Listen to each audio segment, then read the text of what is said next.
میں اس دھرنے کے حوالے سے یہ میسج دینا چاہوں گا جی کہ یہ جو ہمارے اوپر امپورٹڈ حکومت اور کرپٹ لوگ مسلط کر دیے گئے ہیں، ان کو ہم مسترد کرتے ہیں، یہ ہمیں نہیں منظور جی۔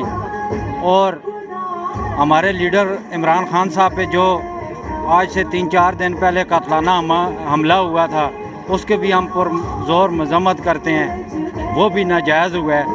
ہمارا لیڈر تقریباً 1 صدی کے بعد ہمیں ایسا ایک لیڈر ملا ہے اس ملک کو جو ایماندار ہے، جو خوددار ہے، اور جو غریب کے حق میں جو ہے بہتر سوچنے اور سمجھنے والا ہے۔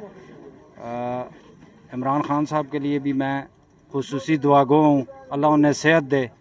اور یہ بھی کہنا چاہوں گا کہ اس کرپٹ حکومت کو اب چاہیے کہ گھٹنے یہ ٹیک دے اور الیکشن اناؤنس کر دے، انتخابات جلد از جلد کرائے، تاکہ جو ہے دودھ کا دودھ اور پانی کا پانی انہیں بھی پھر نظر آئے، سمجھ آئے۔ اور میرے خیال میں پورا ملک اس وقت اس کرپٹ حکومت کو مسترد کر چکا ہے۔